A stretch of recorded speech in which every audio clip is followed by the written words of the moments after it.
Check, check. Okay, thank you so much. First of all, thank you, Emil, for that wonderful rendition of Bella Ciao. Let's give a round of applause for Emil.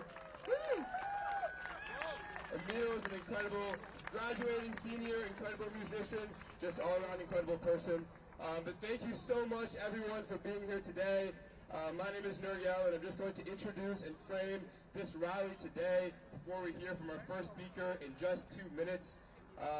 So as many of you know, last Thursday, the Trump administration revoked Harvard's ability to enroll international students, effectively preventing Harvard from hosting any such students for the next academic year. This unlawful and unjust attack, which is just the most recent move in President Trump's attempt to exercise full control over our university, is an anti-American threat to our core values of free speech, academic freedom, and education. Shame! While a federal judge temporarily blocked the Trump administration's revocation on Friday, and the battle will continue in court this week, we stand here today to affirm that international students are our peers, our classmates, and our friends, and not our enemies. These students enrich the campus experience of every member of our community by contributing to life-saving and groundbreaking research. We understand that Harvard is not Harvard without its international students. Their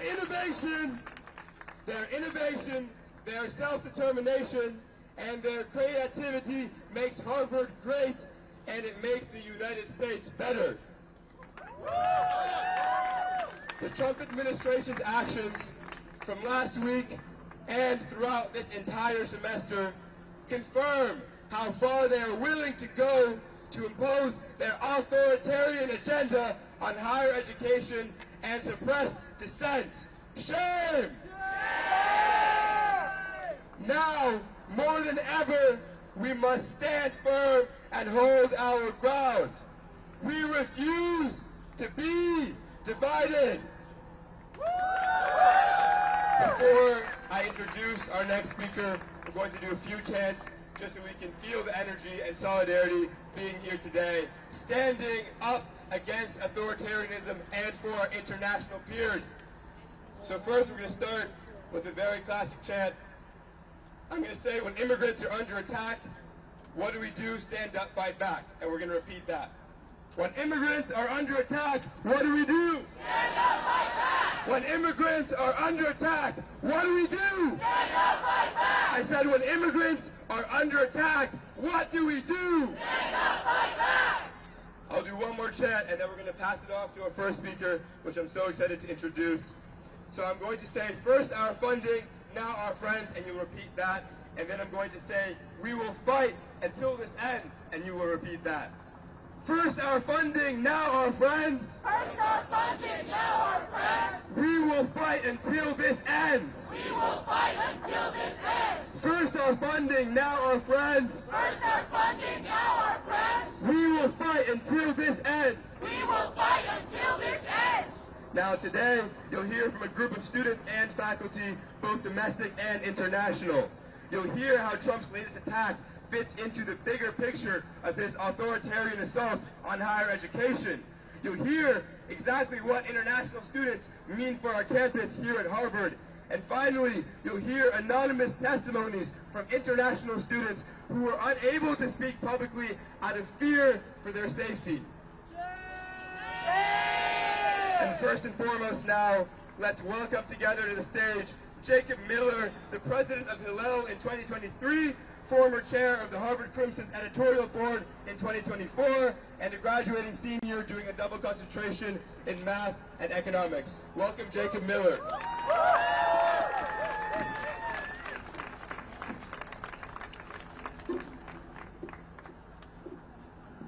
Hi. is Jacob Miller. I want to tell you the story of Frances Dubsky. Frances Dubsky was my great-grandmother. She was a Jew in the University of Vienna. In 1938, she was expelled. She was going to be in the generation of one of the first female doctors. And instead she was expelled because she was a Jew from one of the top universities in the world at the time. I stand here before you today at the top university in the world today, watching my peers face removal because of their nationality. If there is anything to learn from this Jewish history, it's that when we push people out of our schools because of their identity, it's a symptom of a morally bankrupt politics. That is why the administration's excuse for these policies, that they somehow address anti-Semitism, are so absurd. Let's be clear. This has nothing to do with combating anti-Semitism.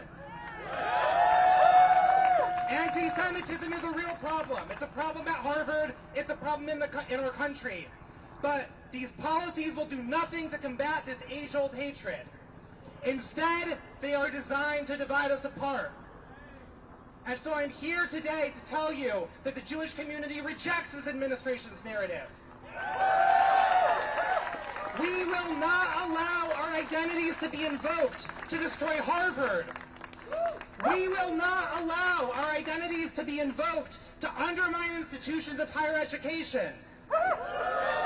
And we will not allow the administration to wield our identities as a pretextual prop in the political persecution of our peers.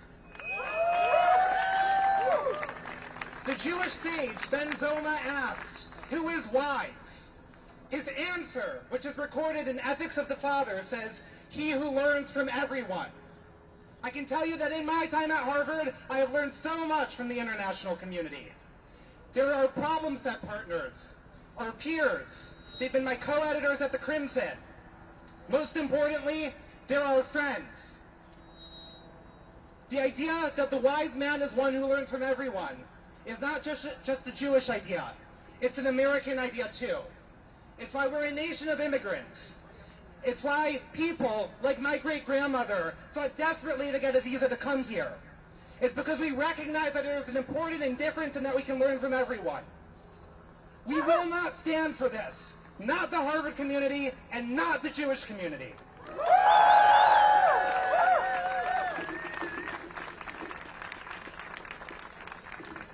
All right, let's have another round of applause for Jacob Miller. Woo! Repeat after me. We're here to learn and not to leave. We're here to learn and not to leave.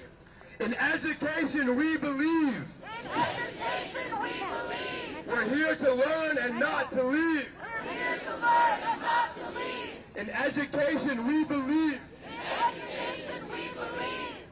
Thank you. And now, let's please welcome to the stage Professor Ryan Enos, Professor of Government at Harvard and a member of the Harvard chapter of the American Association of University Professors.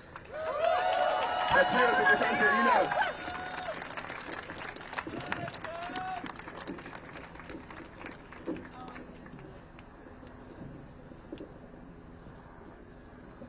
Hello. There's nowhere I'd rather be right now than seeing all these international students and their supporters. We need you here, all of you, because you're now all part of a struggle that's bigger than ourselves. This has not been a fight that you asked for, but let me tell you, I know that you are all up for this fight. I know this because I know you. I've worked here for 15 years, and I will tell you that the international students that I have taught and worked with are the finest people I know. There is no Harvard without them. There is no Harvard without you. And because of that, we stand united. We will fight to keep all of you here at this university. Each and every one of you is worth fighting for.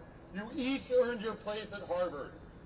But we have to understand that this is not just a fight for international students. And it's not just a fight for Harvard. And it's certainly not a fight over politics. It's not a fight between Democrats and Republicans. This is a fight for democracy and for the rule of law. These are the principles that unite us. We are not here to protect our diplomas or to protect Harvard's endowment. We are here because of an idea in America, represented by all of you, that is worth fighting for. It tells you a lot about an institution or about a country if people come from across the world to be there. It also tells you a lot about a country when it sends its people across the world to help others. You know, I know this because in a certain way, I started my life as an international student. I was born as an American citizen, but not in this country. I was born in what was then West Germany. My very earliest perspectives were as a visitor, learning and being nurtured by another country. But the important part is why my family was in Germany. At the height of the Cold War, the struggle between tyranny and freedom, between dictatorship and democracy, my father was stationed in Germany as part of the American military. And he was one of millions. When America was taking a stand for democracy and for a way of life, millions of men and women from the United States uprooted their lives.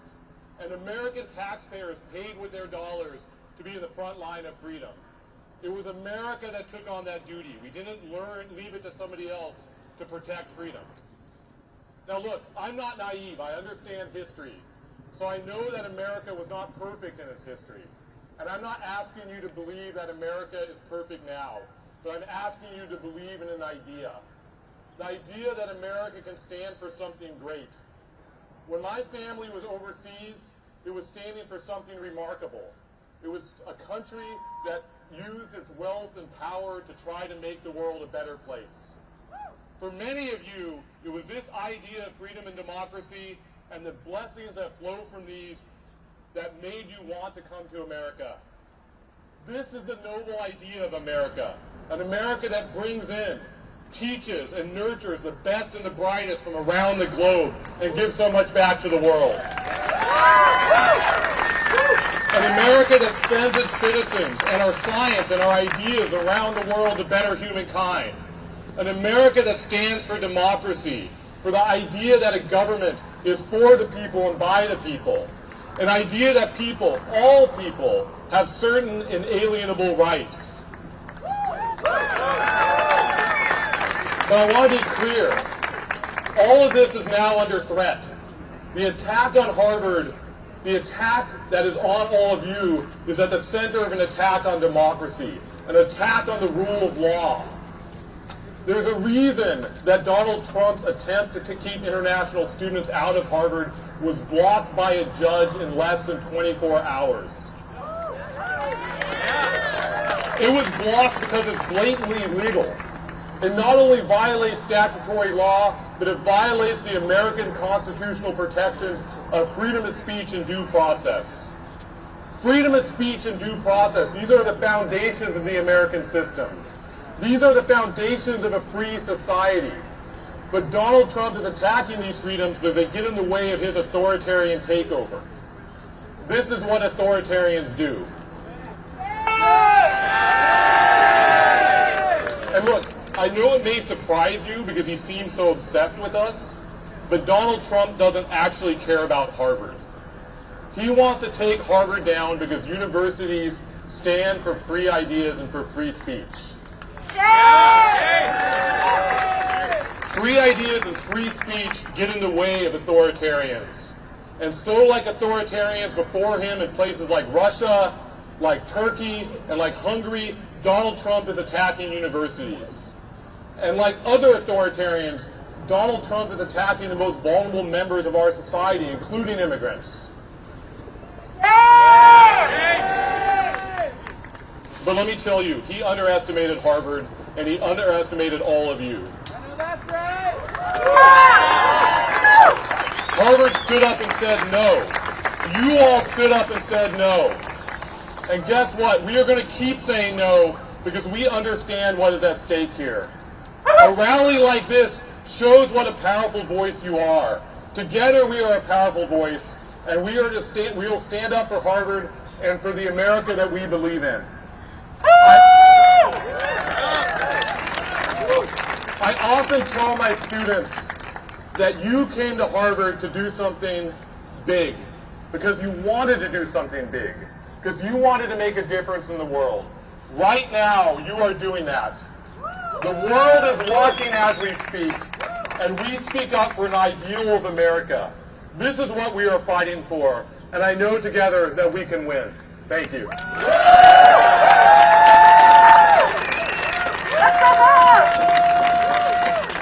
And another immense round of applause for Professor Ryan Enos.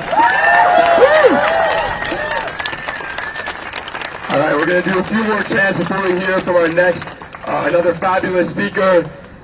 Harvard's voice is loud and clear. Harvard's voice is loud and clear. Every student's welcome here. Every student's welcome here. Harvard's voice is loud and clear. Harvard's voice is loud and clear. Every student's welcome here. Every student's welcome here. All right, now we're going to hear from another speaker, a student, Clive Lawrence, who is an incredible student organizer and a sophomore concentrating in government. Let's please welcome Clive to the stage.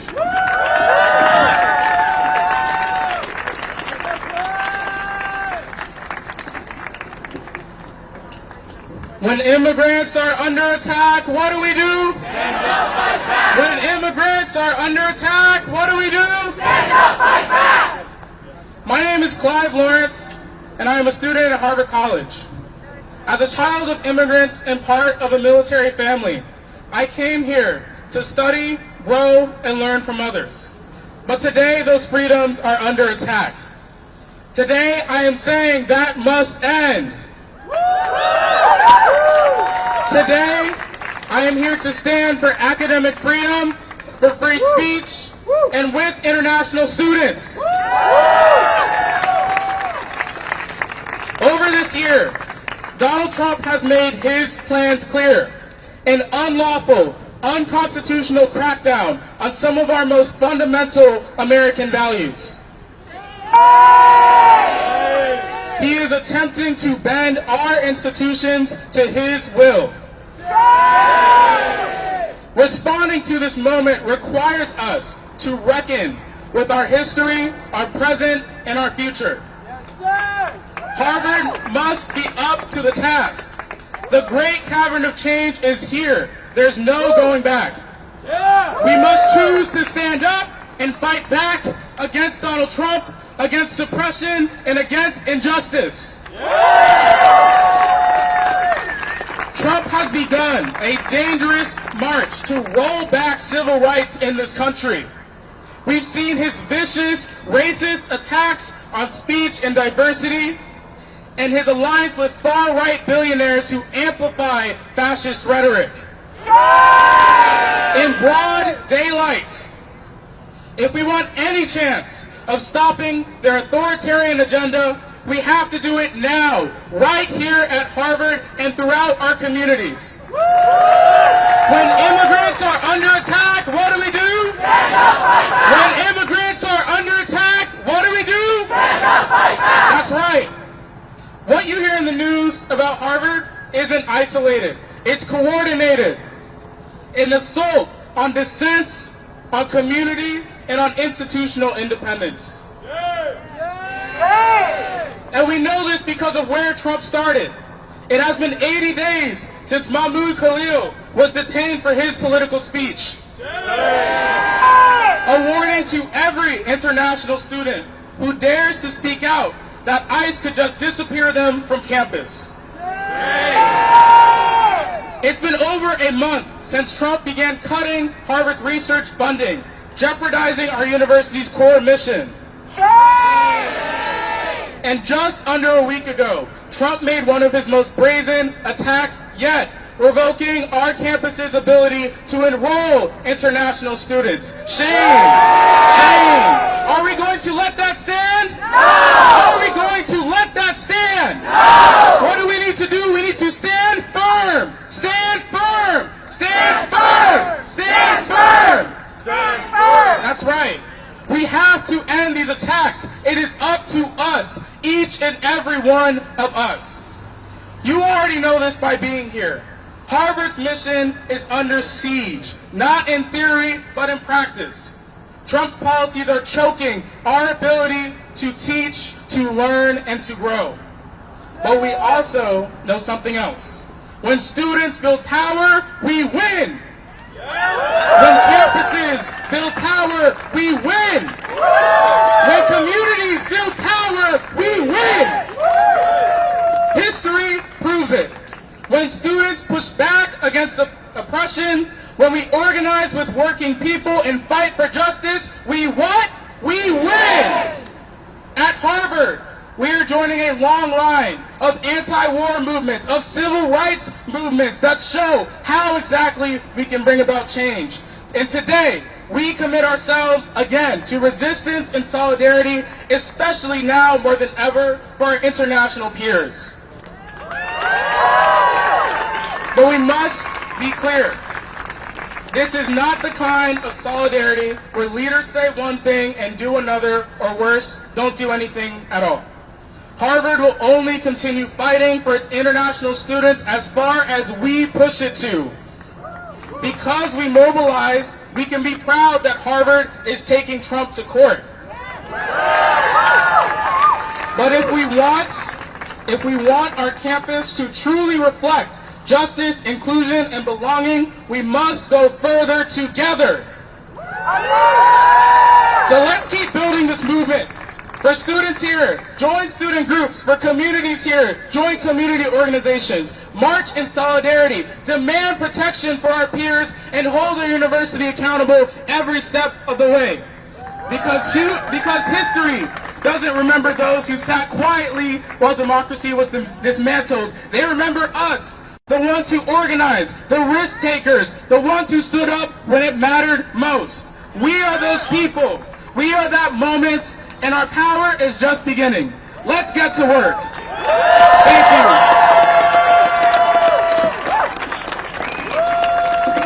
Let's hear it for Clive Lawrence! All right, we're going to do one more. Repeat after me. You guys are doing great with those. Who belongs in class today? Who belongs in class today? Every student, let them stay. Every student, let them stay. I said, who belongs in class today? Who belongs in class today? Every student, let them stay. Every student, let them stay. All right, we have a few more speakers. We're going to have a group of 3 speakers, and then we're going to have a final speaker who's going to be Leo, an international student from Sweden, who many of you already know. Now, as many of you know, the Trump administration has intentionally created a climate of fear, both across the country and right here on our own campus. And while many courageous international students have spoken out publicly, including one you'll hear from very soon, others are understandably afraid to speak up, afraid of retaliation, afraid of deportation, afraid for their livelihoods, and afraid for their futures. But these students must still be heard, and so Students for Freedom created an anonymous submission portal where international students could more safely share their stories. Today, we will read some of those stories out loud. To protect the international students who share these testimonies anonymously, 3 domestic students will stand in their place and give voice to their words. Woo! Now, when you hear these personal testimonies, American students speaking the words of their international classmates, we hope that you will recognize, that you will understand that our voices are united. You cannot divide us, domestic and international alike. We are part of only one university. And for every student who cannot safely speak out, there is an American student ready to defend them, to stand beside them, and to speak up with them. Woo! So now I'd like you all to welcome our next three speakers. We have Ray Trainer, a junior at Harvard doing a double concentration in psychology and molecular biology, Avinashi Bandari, a junior concentrating in physics and chemistry, and Victor Flores, a senior and a co-president of the Harvard Democrats in 2024. Let's hear it for these three speakers. Woo!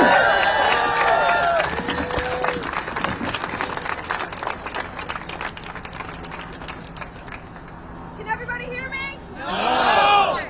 The mic is... Can everybody hear me? Yeah! Awesome! Okay, so this is my first time speaking at a protest. Thank you. And as a science student at Harvard, I know that international students contribute so much to our scientific community and to our community of friends. I could say so much about how Trump is targeting our research and our student body, both our ability to produce knowledge and to share it. But I want to talk a little bit about what it was like to help organize this protest. I would say that for every student I talked to who said that they were excited to come and that they could make it, I talked to someone else who was afraid to come. Yeah. That is abominable. Aren't we supposed to have free assembly in this country? Why do we fear government retaliation? Shame. Trump is using our international students as a bargaining chip. He's threatening to revoke our school's hosting status unless we turn over a massive amount of disciplinary information and surveillance. This is information we are not legally required to give, and once he has it, he will use it for his own nefarious ends. He will use it to attack student protesters like all of you standing here today. Shame. Trump is also proposing, just now, to review the social media feeds of student visa applicants, presumably so that he can screen out those who disagree with him. Shame. When Trump demands viewpoint diversity at our university, it's clear what he really means. He wants to control what our students say, think, and believe. Shame. This is a blatant attempt at government repression, but we will not be repressed. Today, we can stand up and say no. We can say that our international community is too valuable to use as a bargaining chip. We can say that the government has no business demanding our student records. We can say that we support Harvard's fight against the Trump administration. And that we support our international students in their right to study. Today, I'm speaking for myself, but I am also speaking for all of those students who are afraid to speak. They have submitted anonymous statements because they fear retaliation, a sentence I never thought I would have to say in America. But even in our fear, we will not be silenced.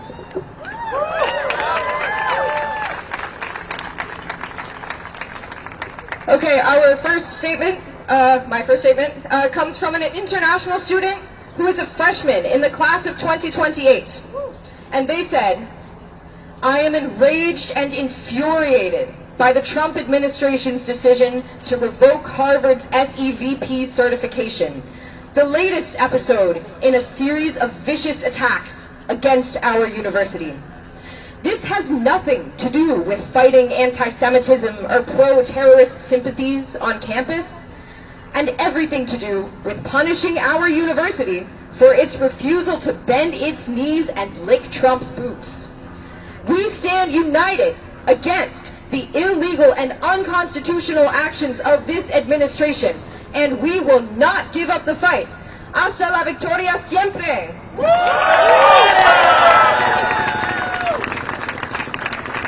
A Harvard International student from the class of 27 wrote this: Trump's attack on Harvard and on us international students has been deeply impacting my mental health, performance in school, and future. Shame. As a government student, my focus has shifted from understanding the world to fighting for my own rights in a country that is built on the very idea of freedom. No country can ever take democracy for granted, and I hope that people will stand up for it. Suddenly, everything in my life feels uncertain, including coming back to America in the fall. Seeing what happened to students who speak out, my family is really worried about my safety in the U.S. Shame! Shame! I'll turn it over to our next speaker, Avinashi. Can you hear me? All right. Yeah, I want to echo a lot of what Ray has said. I'm appalled just to have to be up here to defend my international student friends. This is a place that I never thought I would get living here in the U.S. But I want to speak as a physics and chemistry concentrator. I've found that frequently, actually, we're some of the least vocal activists on campus, which at a time like this would be a real injustice. As people studying science, we know that the only way that we can successfully do so is by collaborating with all students, especially international ones. I can speak from my own experience here, right? Some of the best students and best PSET partners I've encountered have been international students. They bring unique approaches to problems as well as incredible friendships outside of the classroom. I want to just ask the students here to reflect on the professors they've had at Harvard. For STEM concentrators, I can say the majority, if not all of us, have had an international professor at some point. And that is because we need the experiences and viewpoints of a diverse group of faculty in order to perform the rigorous research that we strive for. The attack on Harvard and its international students is part of a deeper effort to defund and dismantle the academic world. It's an attempt to reroute our brightest researchers into private corporations, stripping academic institutions of their power. But is that how academics have historically responded in the face of fascism? Have the majority sided with the nationalistic pushes of their home governments? No. And that's exactly what led to the brain drain in Europe in the 20th century. When academia fell apart, we saw an influx of brilliant academics into the U.S., and by taking them in, we were able to become the center of research that we are today. America has always benefited from being part of the international scientific community. Iconic achievements like the Human Genome Project simply wouldn't have happened without foreign-born scientists who came to the U.S. to study and work. International students educated in the U.S. have gone on to win Nobel Prizes and make groundbreaking contributions to knowledge across the world. This is what Donald Trump is attacking today. The U.S. is only able to call itself a hub of scientific prowess because of the international community of researchers that live here. And by blocking Harvard from enrolling international students, we lose the ability to foster the scientific community at all. So that's speaking from the perspective of a scientist, but I also have some some submissions from international students here that I will read. So this is from a student in the class of 2027, and they said that diversity at Harvard, defined in large part by the international community, is the reason that I came to Harvard. Trump and his administration's attacks on Harvard are simply an attempt to censor schools that don't comply with his legal, unconstitutional orders. I am stunned by the shamelessness of everything that is being done, and the fact that behavior like this is normalized is the biggest problem. Active pushback is required from all of us.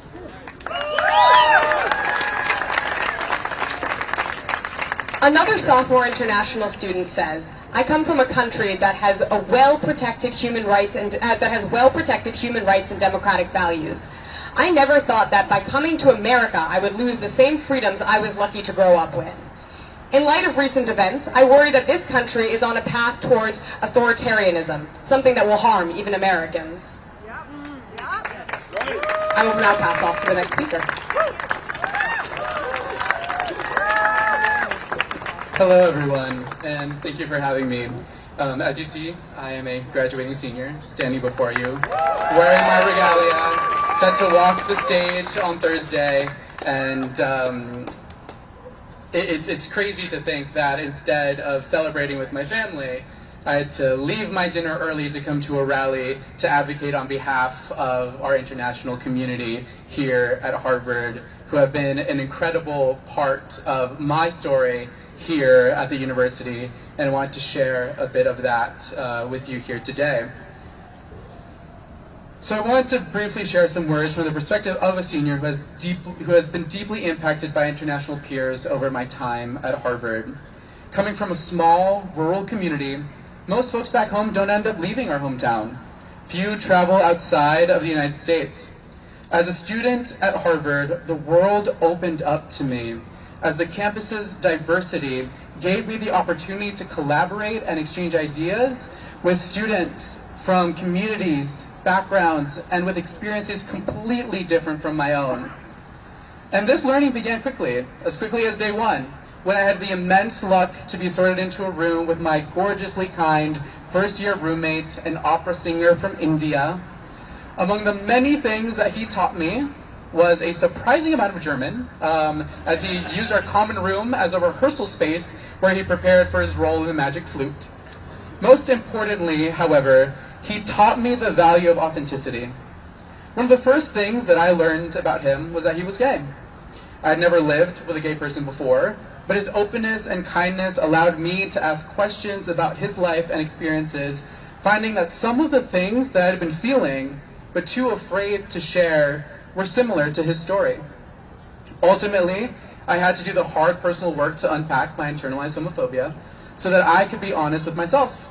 I am queer, and seeing how he was able to find love and community in an environment arguably far more dangerous than my own gave me the confidence to be my authentic self.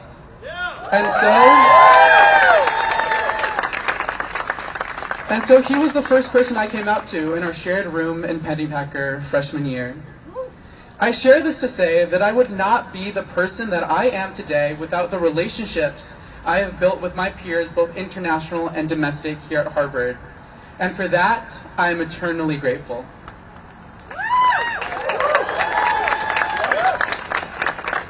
It is also to say that the events over the past few months have made clear that capitulating to the Trump administration by eliminating affinity graduations or providing the disciplinary records of students without telling them what of their records has been shared will never be enough. Harvard must remain steadfast in its commitment to the value of diversity that made my experiences possible.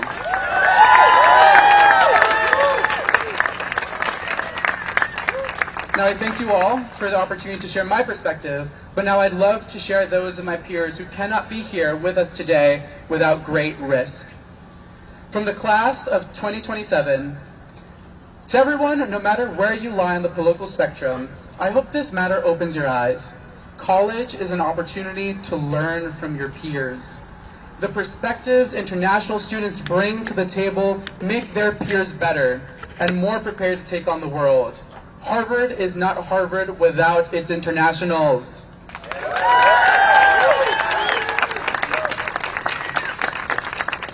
And now finally, here's a statement from one of my peers, a Harvard senior. The Trump administration says that it is a privilege for Harvard to host international students and for international students to be here. It is indeed a privilege, not one bestowed by a man, but by the constitutions and the laws of this country.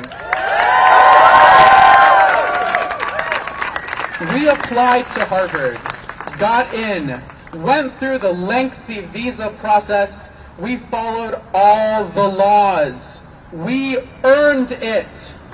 Anyone who cares about the rule of law should be against this blatant violation of the law.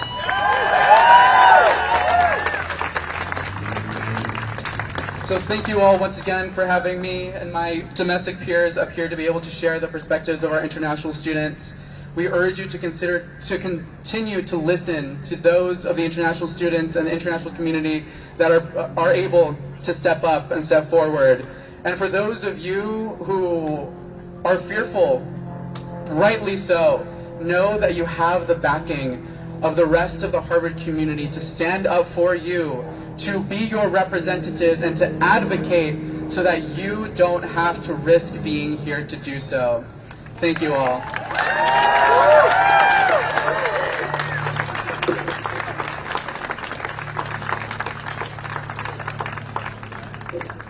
Let's hear another round of applause for Ray, Avinash, and Victor. Woo! We won't be split, we won't divide. We won't be split, we won't divide. History is on our side. History is on our side. We won't be split, we won't divide. We won't be split, we won't divide. History is on our side. History is on our side. Now, gathered here today, we understand why it is so important to stand united and to stand organized against the Trump administration today. And that is because organized power is real power. It is by standing with our friends, our peers, our community members in solidarity that we can fight the good fight and that we can win. Woo! Because when immigrants are under attack, what do we do? Stand up, fight back. I said when immigrants are under attack, what do we do? Stand up, fight back. What do we do? Stand up, fight back. What do we do? Stand up, fight back. And now finally, before I introduce our final speaker, I'd like to plug in our Instagram, because that is how we will stay connected over this summer, because this fight is not over this semester. It is not over with graduation in 2 days. The Trump administration has 7 more semesters worth of attacks on Harvard, and so we cannot back down now. And so our Instagram is Harvard Students for Freedom. The 4 is the number 4. Again, that's Harvard Students for Freedom. And you can join there with a link in the bio. Thank you. And now, last but very, very certainly not least, I'd like to introduce a dear friend, an international student from Sweden and a co-founder of Students for Freedom. Let's hear it for Leo! Woo!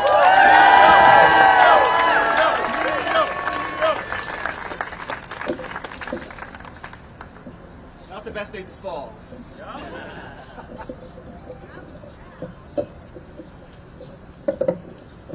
Great, can you all hear me? Great.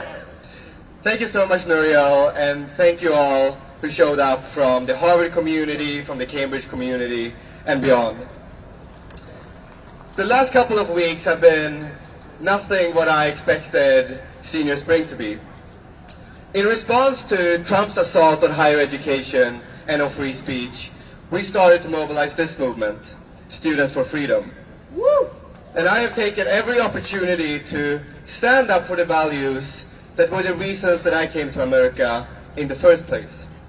Freedom of speech, academic freedom, the promise of America.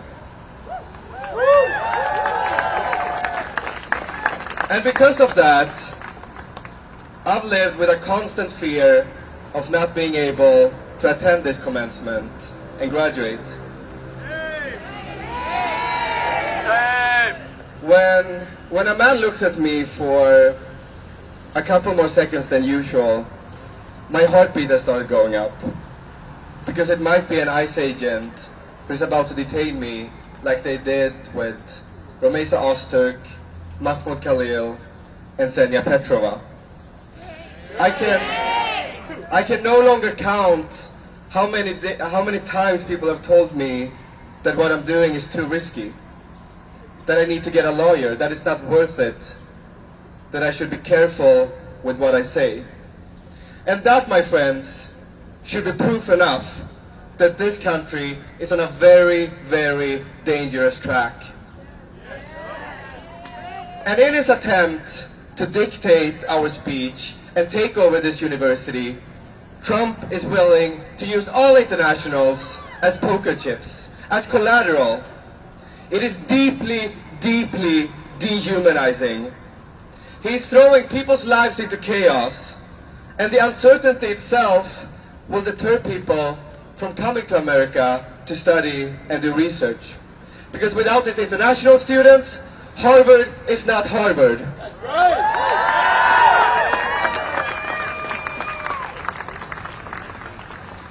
And look, me and my fellow international students, we never wanted to take this fight. But we have no choice but to take it. Because if we start to give in, he's going to demand even more. If we hand over a couple of names of students who, say, participated in a protest, he's going to come back and ask for 100 more.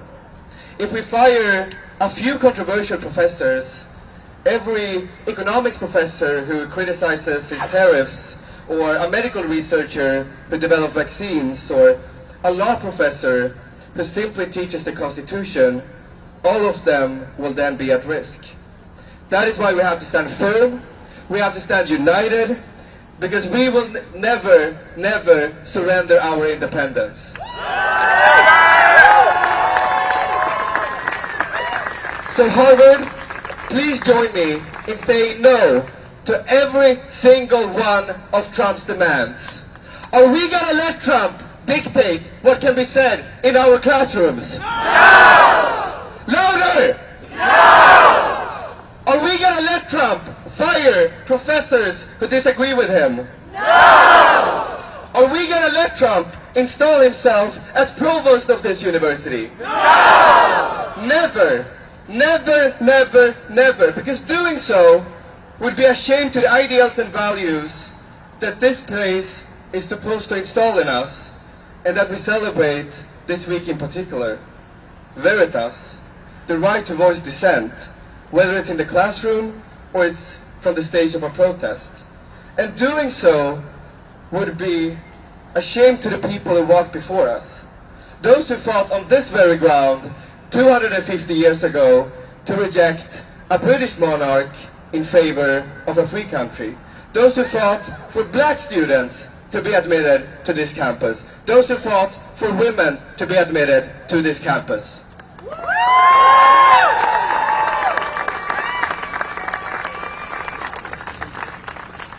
My fellow Harvard students, we are in an equally important moment right now. One that will define not only the history, the course of history of this university, but one that will serve as an example for the rest of the country, for the rest of the world. Because if we give up, others will surely follow suit. We can never allow that to happen. We will never allow that to happen.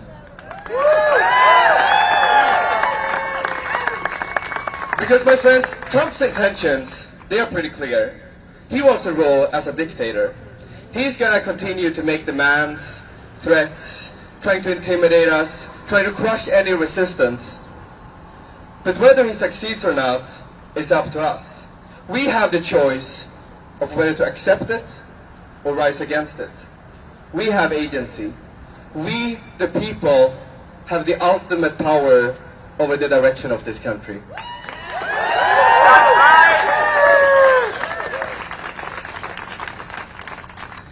And since we are gathering here around the time of commencement, let me use this opportunity to say something to my fellow class of 2025 graduates. I hope that we can all learn something from these last couple of months. We will all find ourselves in similar situations as Alan Garber in the companies and institutions we work for and lead.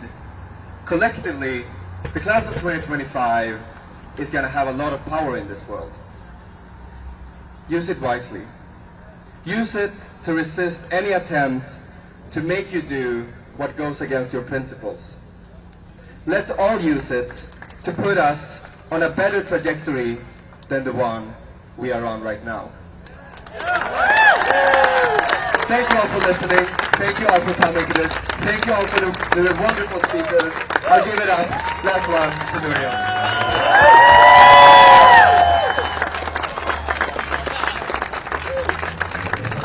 Hey, thank you everybody for being here. Again, follow the Instagram Harvard Students for Freedom. Stay connected, stay in touch, and don't give up the fight. Thank you.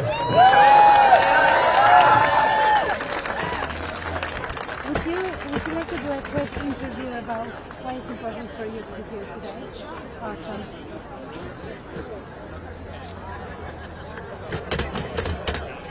And your baby is so cute. So Strongly activist dog. of course, of course. Is it him or her? It's a him. Him. Rafi. Rafi, that's beautiful. R-A-F-I. Awesome. Let me just make sure I have everything I need. 1, 2.